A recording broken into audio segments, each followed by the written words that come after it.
So Council, I'll proceed with the Mayor's report for the period of November 19th through December 22nd. Fairly busy period of time. First, I attended the Manitoba Mining Convention on November 19th, 20th, 21st. I had an opportunity to address the convention delegates at an event held by the sponsoring mining communities on the 20th. And that went very well. We had the Minister of Mines as well as the former minister present, and it was an opportunity to share with the delegates the good things happening in Thompson. On the 21st, I attended the Premier's luncheon where the Premier talked about some of the activities in mining and gave a bit of an overview on where he sees his government going. Certainly, one of the areas of discussion was the need to ensure that there's skilled labor available for the mining opportunities that may present themselves in the future. In addition, this year, Valley made a number of presentations. One, Ryan Land made a presentation on community engagement where he talked a lot about the Tedwig process and the Aboriginal Accord that the City of Thompson has. And then Mark Scott spoke in general on the Valley outlook and production currently taking place in Thompson. I can tell you that I've attended the mining convention, I think, every year that I have been mayor. I've certainly seen ups and downs over those 8 years. And I'll tell you, the downs were the last couple of years. This year, it was clear the discussion is back focused on Thompson and the great opportunities in Thompson. So we've seen a bit of a shift, and I think that's very exciting for all of us, and I look forward to continuing to work with the industry and the industry stakeholders to make sure that we can realize on those opportunities. Well, in Winnipeg, I had an opportunity to attend in person a meeting with Manitoba Justice officials.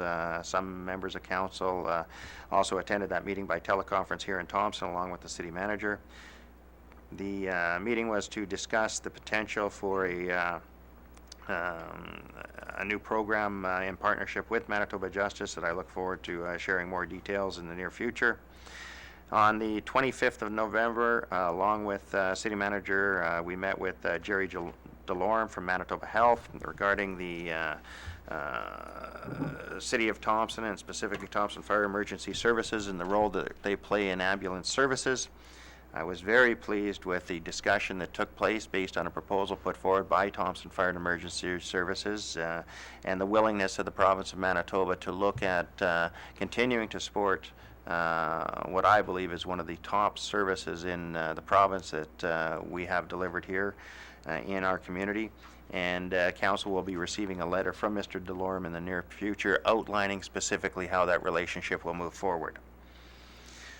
On November the 27th, I had the opportunity to attend the University College of the North installation ceremony of President and Vice Chancellor Conrad Johnstson. I'll note that Councillor Locker, Councillor Collada, and Councillor Lafreniere were all in attendance. I attended along with the City Manager. Tremendous ceremony in terms of having the opportunity to actually see an installation of a president. But also a very, I think, touching ceremony in terms of the recognition of the North having a Northerner in that position. And as I mentioned to many people in that hall, they could not have made a better selection than Conrad Johnstson for that position. And I have all the confidence in the world of Conrad and his ability and his absolute commitment and dedication to education, and more importantly, people, and working with people to realize the opportunities that education can afford. So I look forward to working with Conrad and UCN over the next number of years as they continue to grow and create opportunities for the North.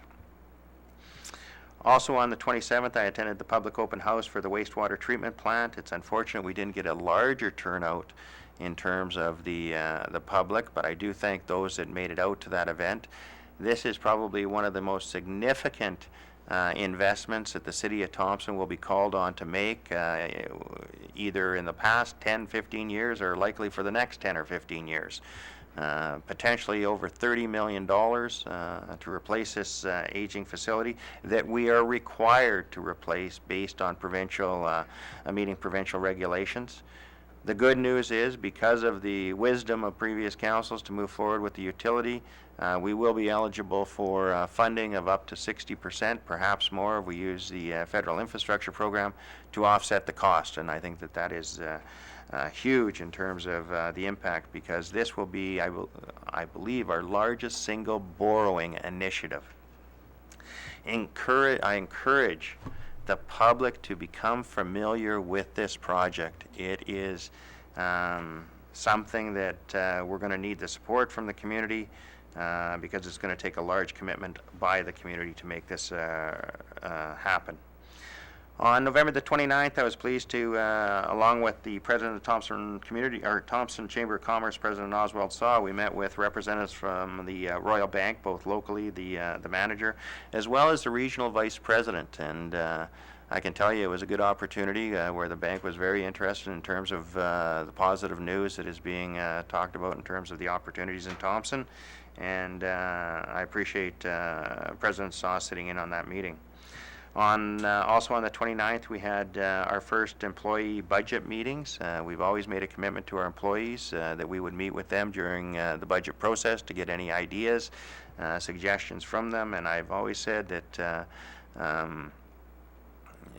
those meetings really, for me, do two things. One, it's a measure of respect for our employees, who are our most valuable asset in terms of trying to realize the vision of council. And secondly, throughout my time on council, certainly, I've seen how their suggestions have really paid off, because they're the ones doing the job and they know what it takes and how to do it. So, good opportunity to meet with them. In addition, we had, again, an in-person meeting with Manitoba Justice and members of council, as well as some of the stakeholders from the Thompson Economic Diversification Working Group, to talk about a joint initiative in terms of addressing community safety, and specifically to address the requests the city has had ongoing for the last number of years regarding the City of Winnipeg Cadet Program, and bringing a similar program to Thompson. And I'm very excited that as a result of the commitment in the throne speech and these meetings, I think we will have an announcement sooner rather than later. A couple other things just to point out is that it looks, at least for a while, the snow may have stopped, but the cold weather is here. So I guess it's one or the other. I think at this point we're going to take a little reprieve from the snow, and be thankful for that. I can tell you that we are just about complete the second complete grading of this community, and it's the first week of December. I want to thank our crews who have been out working the overtime when asked, and really doing a great job. I also want to thank the public for their cooperation and their patience as we've been clearing. Obviously, the big challenge right now is to clear the snow piles and to widen the streets a little bit, because of the amount of snow that has had to be moved. We're going to be doing that over the next little while. Beyond that, I do have one proclamation, and that is that by virtue of the authority vested in me as Mayor of Thompson, I hereby proclaim December the 1st, 2013 as World AIDS Day in the City of Thompson, and by virtue of the authority vested in me as Mayor of Thompson, I proclaim the month of December as HIV/AIDS Awareness Month in the City of Thompson. And with that, I know that there were a number of other events attended by members of council, including Councillor Robinson attending the Association of Manitoba Municipalities, and I will extend congratulations on behalf of council to your acclamation as the Northern Director. So I will open it up to the floor if there's any other comments. Deputy Mayor Fenske. Thank you very much. On behalf of yourself and council, on November 23rd, I attended the lighting of the Christmas tree lights at City Hall, which was part of the National Children's Day celebrations and also the Santa Claus Parade. I'd like to congratulate all of the volunteers who were able to brave the cold, because it was -20. But it was a good effort and enjoyed by all. So once again, thank you to all the volunteers that made that happen on that day. Councillor Robinson. Johnstson.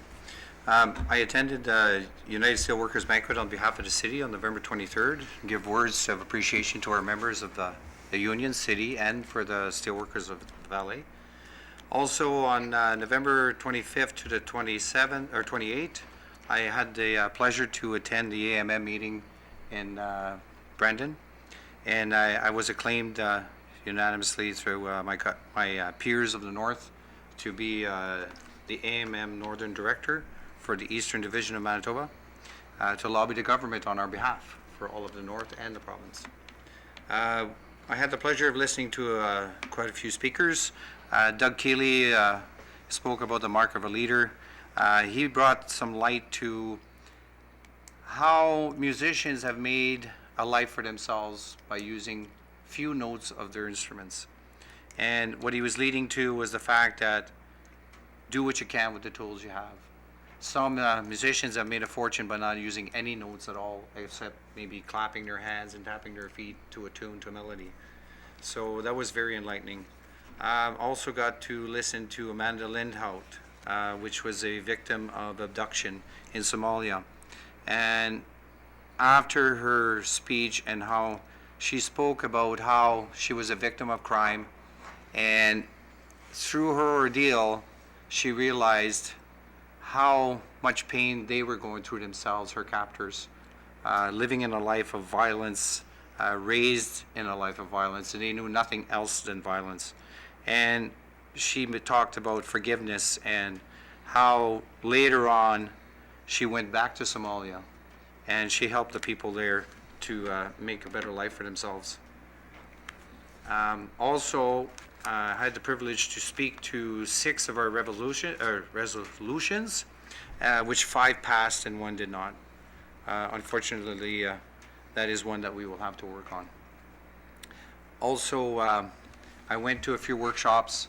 The Workplace Mosaic speaks about integration and how we have a multitude of cultures in our environment, and we need to embrace that, which I also spoke that we have that already. This is how this country was built, on multiculturalism.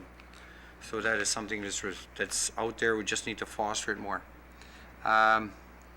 Also talked about building inclusive communities, bringing the young and old together, bringing the different cultures together so we can all work together towards a common goal, help each other out. There were some good examples of how to do that.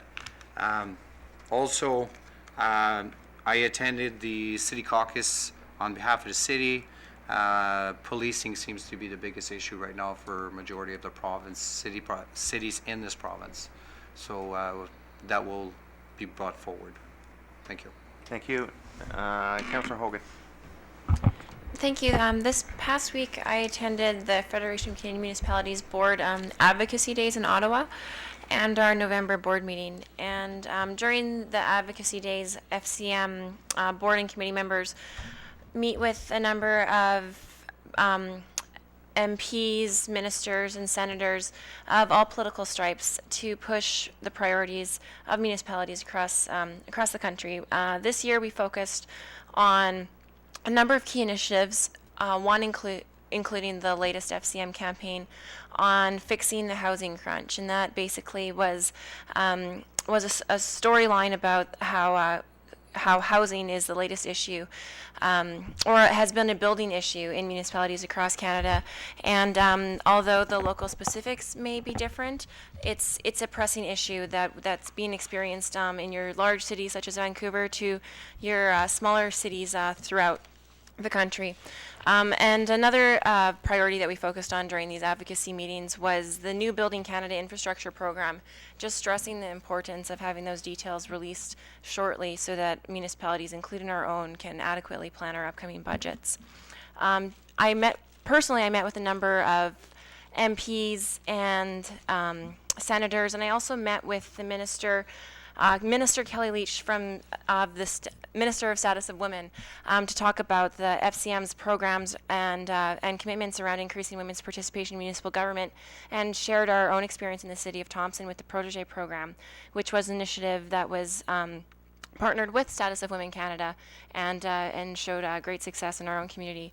There are also a number of committee meetings that I'm a part of and attended, and I just wanted to highlight some of the specifics of interest to our own community. With the Community Safety Committee, there's ongoing work on the Crime Severity Index, particularly in relation to looking at the social indicators that type of data points to as a means of addressing root causes of crime, so that's positive.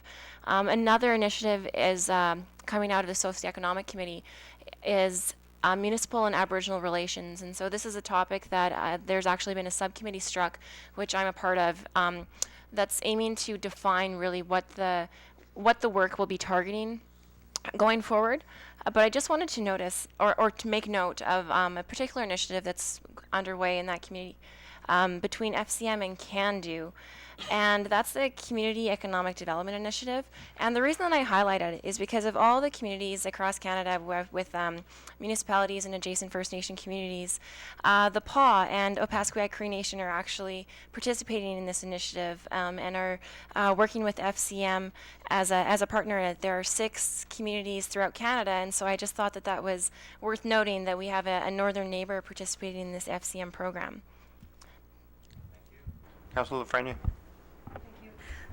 I just wanted to highlight two meetings that I've been to on behalf of this city in the last 2 weeks, which is the Thompson Aboriginal Education Advisory Committee that's hosted within the school district of Mystery Lake. And I think we participate in providing insight and from a community perspective. But I think where we've seen the most benefit is our engagement in the cultural proficiency training and opportunities that our staff have had and hopefully will have in the future.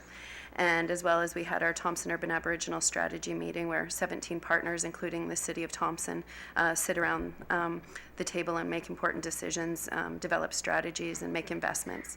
And so we had a good meeting there. We had some people in from Winnipeg on the Indigenous Leadership Institute, which I think we may see some neat partnerships come out of.